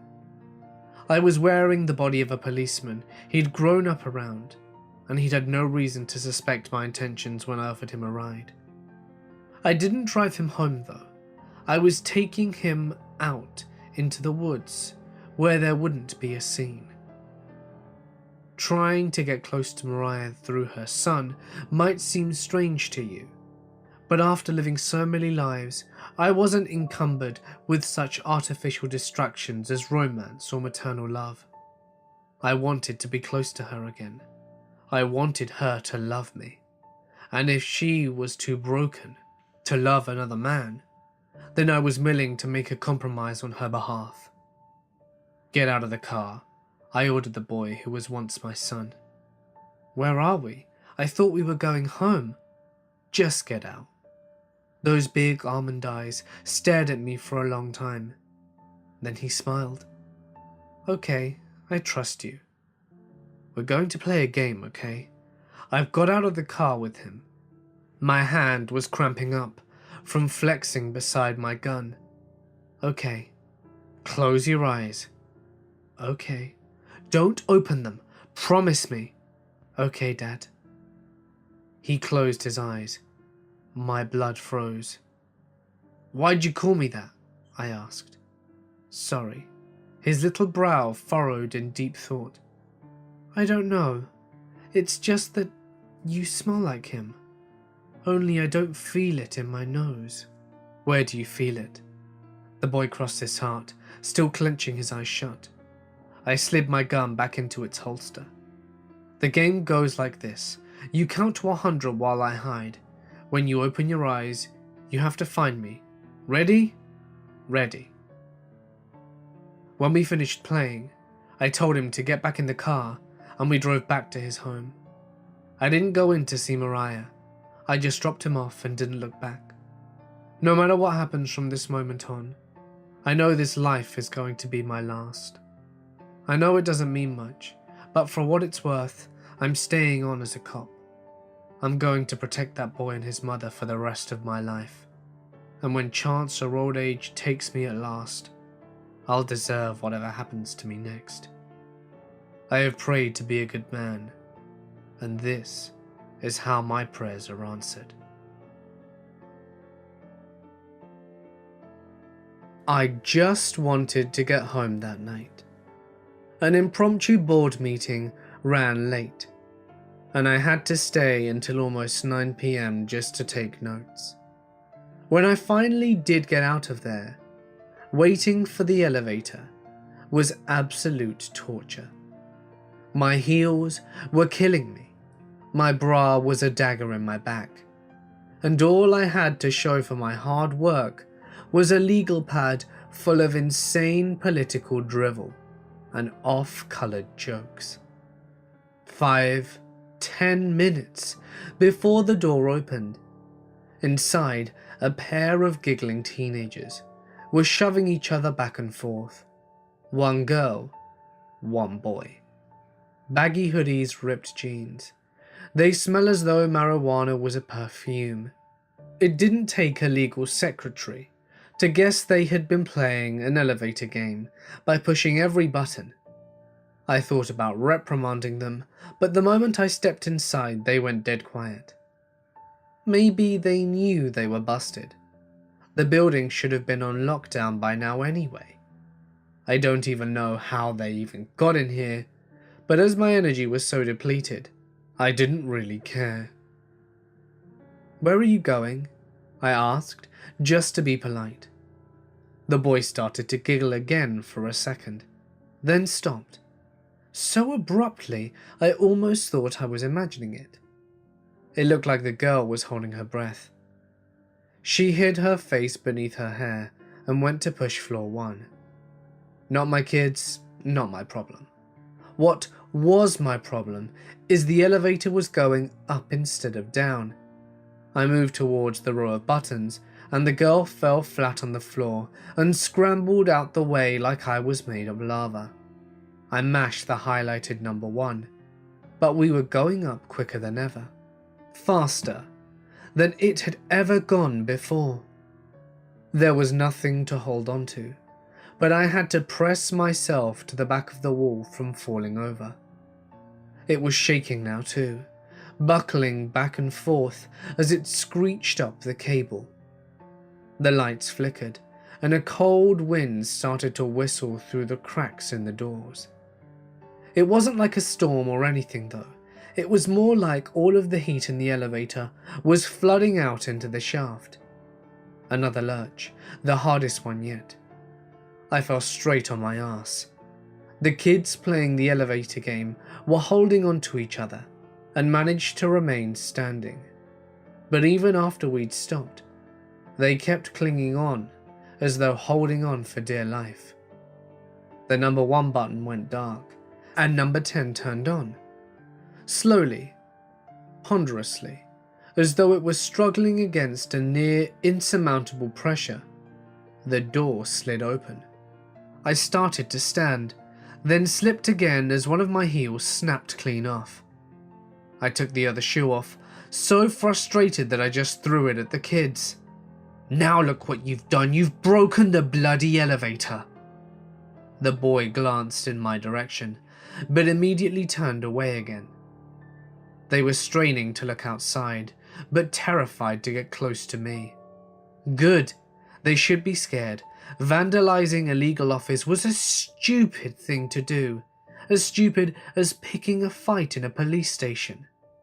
I want your names, your IDs, both of you, I snapped. You will be held responsible for any damages incurred, as far as the trespassing is concerned. But they still wouldn't look at me. The boy grabbed the girl by the hand and darted out the hallway. I couldn't just let them run havoc. Hey you! You can't go in there! I had to run to keep up now. That's Mr. Bogle's office, you aren't allowed to. Of course, I patted myself down for my cell phone, but it wasn't there. I must have dropped it when I fell in the elevator. I half turned back, but the door was already closing. I took a step in the direction, but then I heard something crash from the office. I spun again, sprinting down the hallway in my bare feet. The boy was sitting on Mr. Bogle's desk, while the girl stared out the window. Look at the sky, she said, and how tall the buildings are. Dude, this is crazy, he replied. Either they were stoned out of their minds, or it wasn't just marijuana. They were running their hands over everything, so I wouldn't have been surprised if they were rolling too. The boy was even poking the potted plant like it was some alien creature he had never seen before. That's enough, I roared. Finally, they both looked at me, and at each other, and then back at me. Did they regret playing this stupid elevator game yet? Let's get out of here. The boy rammed straight through me with his shoulder, sending me spinning back to the ground. The girl was trying to jump over me now, but I managed to grab her by the ankle and drag her down.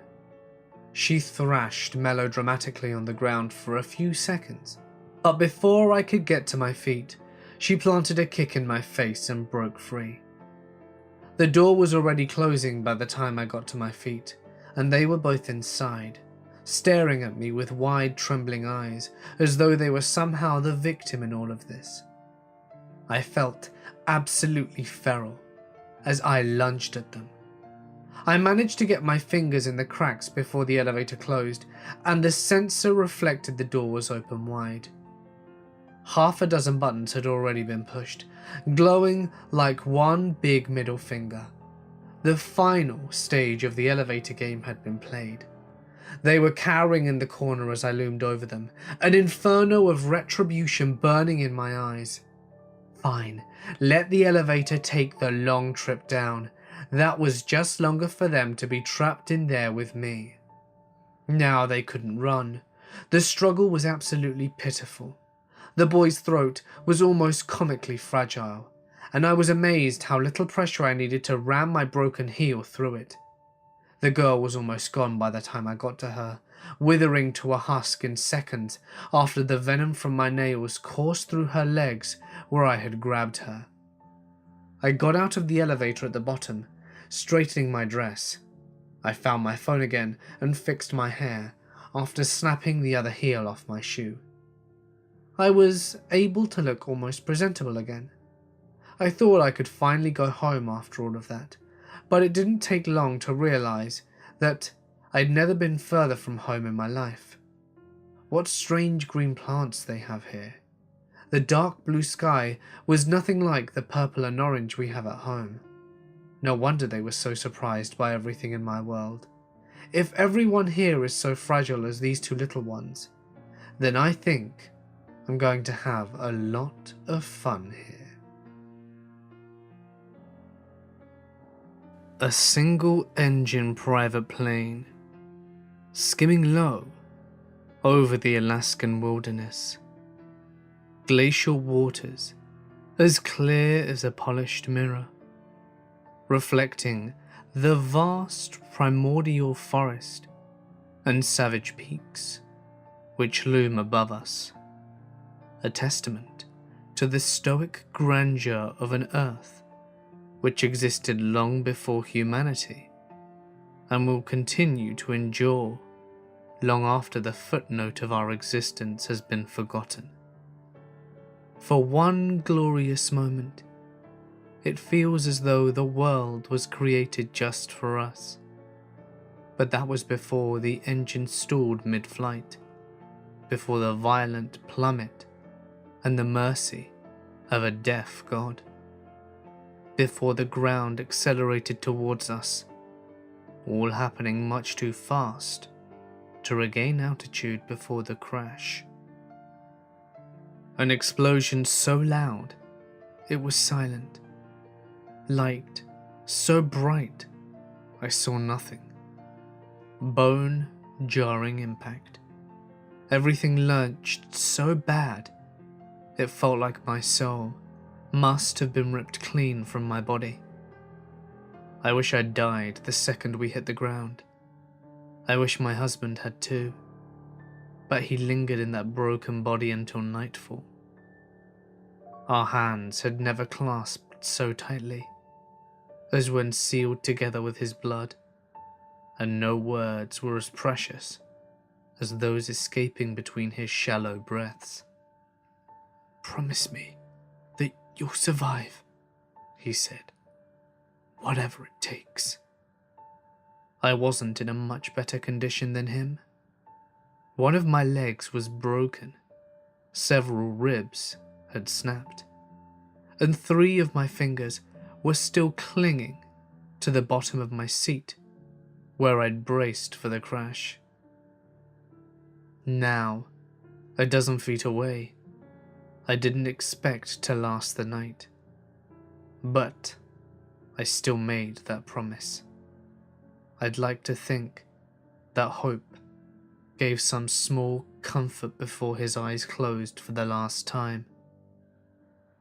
After that came the war between slow starvation and my desperate hope of being saved.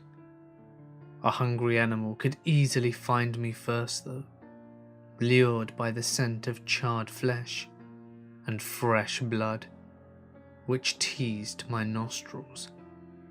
But there was another war going on the surface, my human dignity against my will to survive.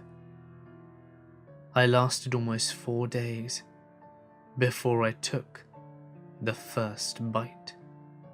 Just a mouthful, holding the strip of his skin to my mouth and wetting my parched throat with his blood.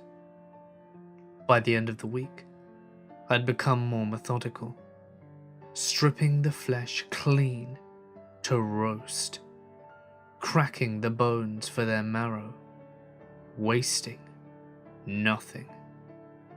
By the end of 2 weeks, there was nothing left of my husband. I'd given up on ever being rescued, instead starting the long walk back towards civilization. I was amazed at how quickly my legs had healed, and as I tracked, I felt myself filled with a restless vitality that I could only attribute to my will to live. I barely slept at night, and barely rested during the day.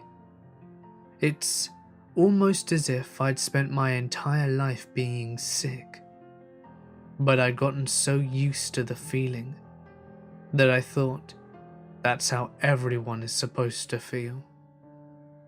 I can tell you right now that life is a lie. Your blood is not supposed to be passed sluggishly and unnoticed through your veins. Its power, dormant.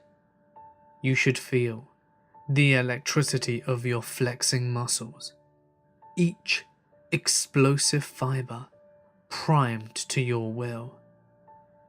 Those pristine wildernesses were not where I had been banished to die. It's where I came alive. I don't know how long I travelled in such a state, falling into a trance from my single-minded determination.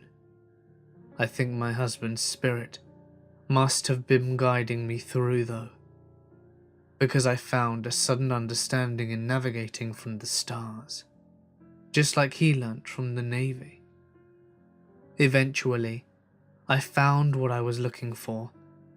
A couple of campers, fresh from the big city.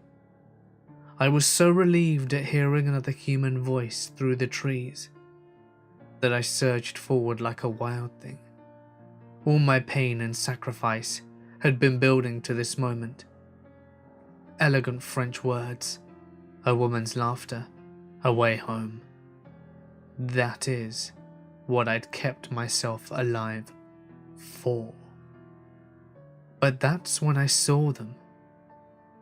Him panting and sweating to move his grotesque belly, her screaming and carrying on as though I were less than human. Well, it goes to show that you sometimes need to take a step back in order to see things clearly.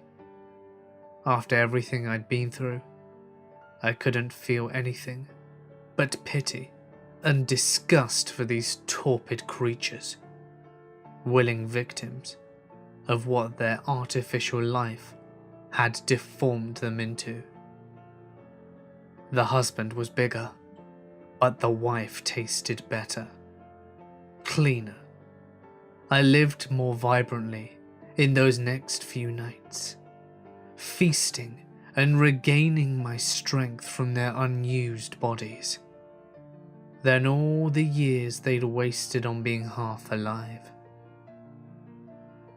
I wasn't only getting stronger either. I started catching my thoughts, slipping in and out of French. I thought my husband had been guiding me through the woods, but now it seemed more appropriate to say that I had consumed some aspect of him, just as I had done with the French couple. I was hungrier than ever, gnawing, incessant hunger, almost as soon as I'd finished. Like my stomach, threatened to digest itself if I didn't get more. I tried eating some of the trail mix and granola bars in their packs, but it tasted like so much sawdust and dirt. Even the beef jerky tasted like cardboard, although that's not unusual by itself. And it was obvious that the more I ate, the more I needed it. The prospect of returning to my frail old self, unbearable. But the idea of living in the woods, biding my time in agonizing solitude, whilst waiting for my next chance for a meal, I don't think that's any better. Unless, of course, I go back to my old life, without giving up what I need to survive. And such easy targets. There are the kindergarten where I used to teach. I didn't even waste time stopping at a hospital. My wounds had mended on their own, all but the missing fingers. I only stopped off at home long enough for a shower and some new clothes before heading back to the school. Surrounded by a sea of little shaggy heads, not even reaching my waist, I could almost taste them. The other teachers were shocked to hear of what happened, of course. Their version was lighter on the details, but despite their generous offers to help, I insisted that I wanted to be back in the classroom as soon as possible. "See guys, I told you she wasn't dead." That was Roddick. He likes to finger paint. I hope it doesn't have a bad flavour. "What happened to your hand? Ew, gross, you're gross." I'd be lying if I said this was my first time I'd contemplated Tiffany's horrible demise. "You don't have to come back. We're having fun without you." "Oh, don't you worry." I squatted down to Sandy's level. "Having me around will be more exciting. Now take one of these and hand one out to everyone in class." I may be hungry, but I'm not an idiot. I'd never be able to take more than 1 or 2 children before causing such a scene that it became impossible to continue. "What's she handing out? What is it? Let me see," Tiffany shouted. "It's a permission slip," I told her. "We're going on a field trip. You, me, the whole class. We're going camping." It's not just the taste that makes children special. It's their innocence. And if I ever want to start over and live a normal life again, I'm going to need to eat until I'm innocent again, too. You can feel Missy enter a room before you see her. The ambient sound of the college classroom dissolve when she speaks. All the raucous shouting and laughter-filled, muffled, besides the softly spoken melody of her voice. She wears light and shadow with equal grace, every angle making her appear as though she were posing for the painter's canvas. From the depths of her eyes to the supple curve of her body, Missy was a walking captivation. She was a dream, and I, her dreamer, but it was all too soon that I had to wake. She called me the night before she died, an event I've kept private until now, out of its sheer impossibility. She'd been absent from class a week before that, but now she spoke fast, rattling off a string of letters, demanding that I write down everything. I was scrambling to keep up, unable to ask questions. 20 letters total, ranging from A to D. "They want more from me than I can give," she explained in a breathy rush. "I have to go now. Memorize it, okay? You'll understand when they take you." The line went dead, and I couldn't reach her again. She wasn't in class the next day. Our psychology professor announced that she met with a fatal accident, refusing any further details. No one else seemed to care, but each passing day, I felt the burning of her empty chair in front of me. All I could do was memorize the list she gave me, and wait, hating myself for not doing more to get to know her while I had the chance. Then came the test. "Just think of it as a survey," Professor Russell said, distributing the papers. "Do your best and don't worry. It won't affect your grade. It's just a little experiment for the department." The impossible test. Indecipherable characters. Enigmatic equations. Utter nonsense. Students were looking around and starting to laugh. Professor Russell smiled indulgently, just urging us to take our best guess. The only thing that seemed familiar was the Scantron answer key.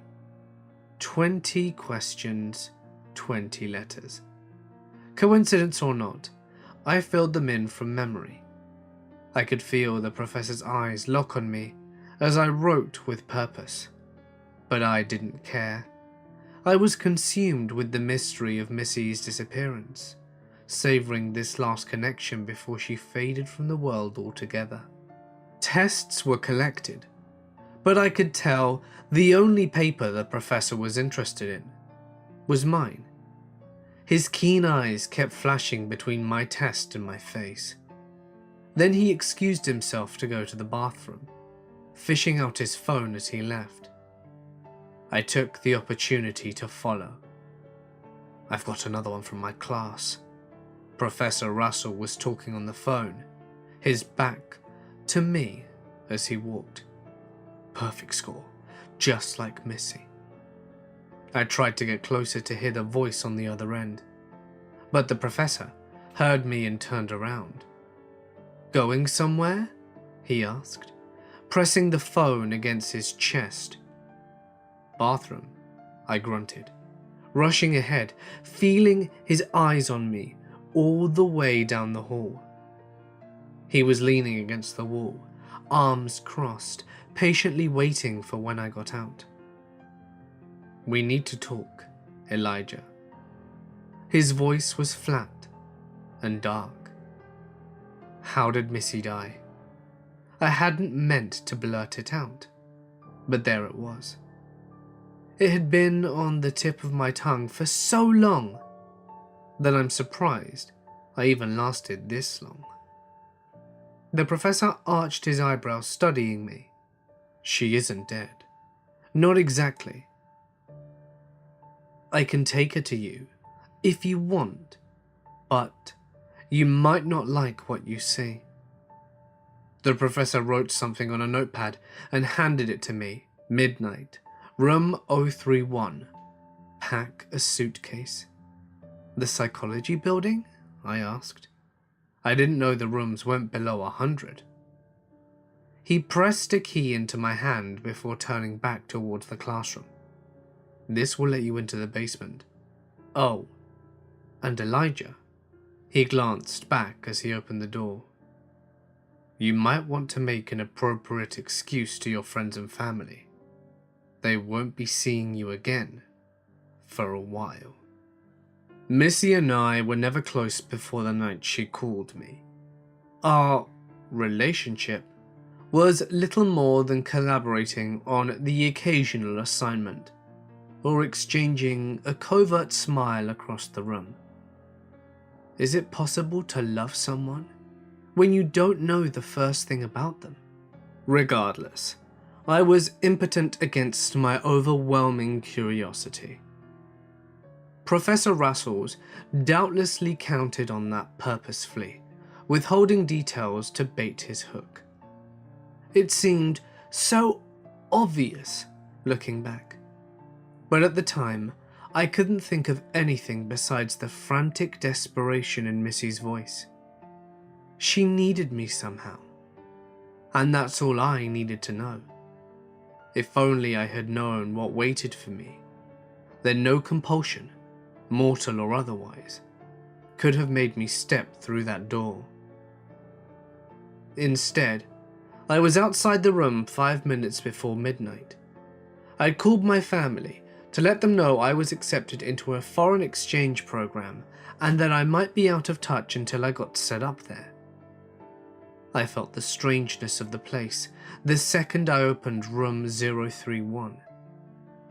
A descending stairway cut deeply into the ground.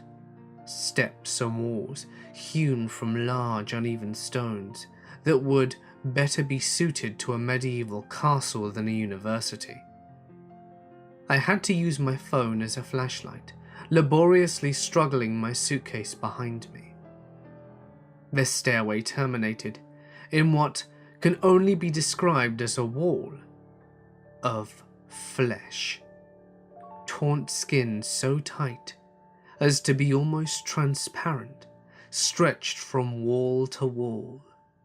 The outline of faint blue veins was pulsing rhythmically beneath a single great eye. Almost a foot across was embedded the center. It blinked at me as I approached. A small stool was placed in front, with a serrated knife resting on top. Another note with my professor's handwriting read, "Continue until you can go no further." The door I entered at the top of the stairs slammed shut, and I jumped at the sound. I pushed the feeble flashlight of my phone as far up as the stairs as it would go, but it couldn't reach the top. If someone had entered behind me, then I wouldn't know. Hello? My voice cracked like it hadn't done since puberty. I picked up the knife and turned back to the wall of skin. The eyes strained wider, staring at the blade in my hand. The whole wall began to violently tremble, goosebumps even appearing on the surface. I slowly set the knife back down, watching the wall visibly relax as I did so. Footsteps on the stairs. Hello? I tried again, stronger this time. Quiet, hissed a male voice from the darkness. We'll go further if they don't see us coming. Black eyes greedily caught my pale light. The boy who entered my illumination was about my age, probably no more than a college sophomore. Bumping along behind him came his own suitcase, considerably larger than my own. Did you pass too? What's going on? I asked. You should know if you read the test. We've been accepted to the MC Academy. MC? I stared in open confusion. Mortal coil. A flash of sneer as he pushed past me. He grabbed the knife from the table and I flinched. How do you not know this?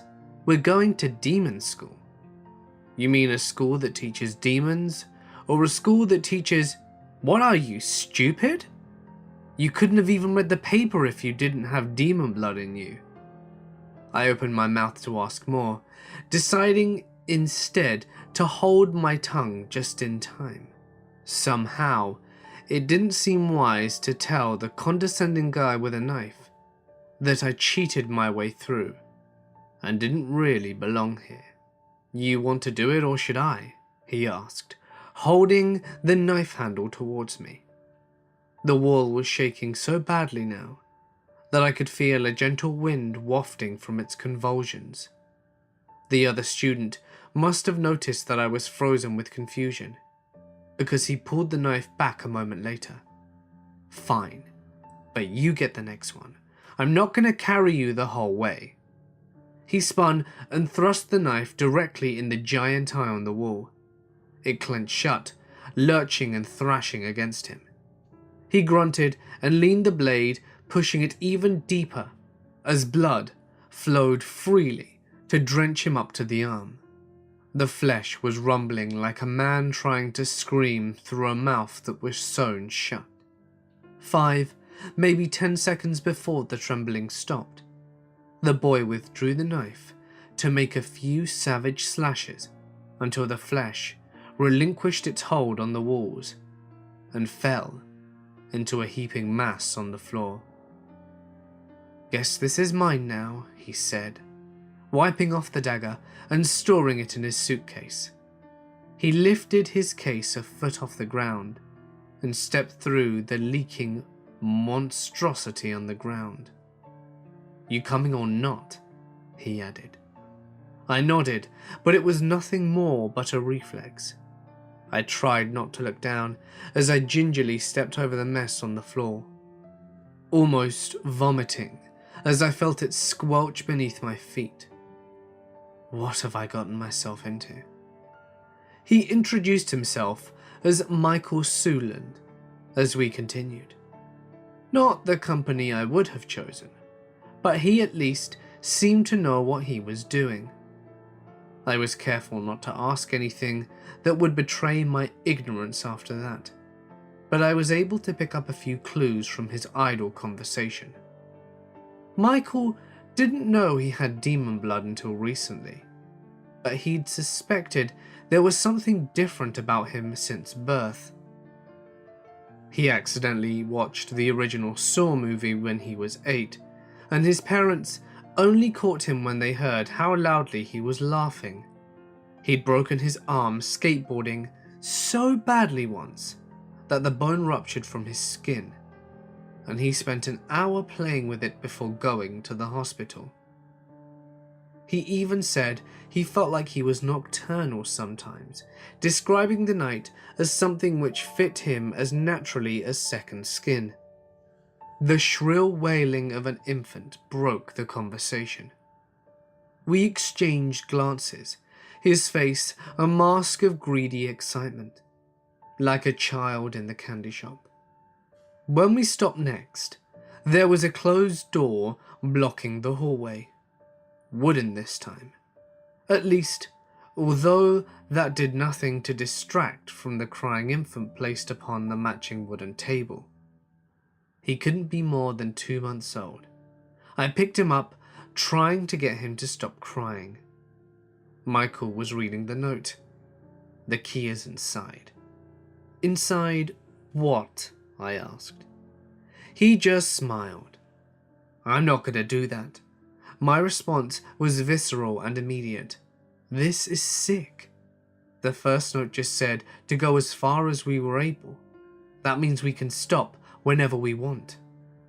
That means it's a test, Michael corrected, stooping to open his case. He glanced at the dark hallway behind me. I could leave. I could close the door and pretend none of this ever happened. I turned back to see Michael producing the serrated knife, still wet with blood. Leaving wouldn't stop these tragedies, though. I would only enable the school to continue training these monsters. Doubtlessly, preparing them for the worst atrocities yet to come. Maybe that's why Missy led me here. Maybe she wanted me to help her put an end to all of this. We're here because this is the only place for people like us.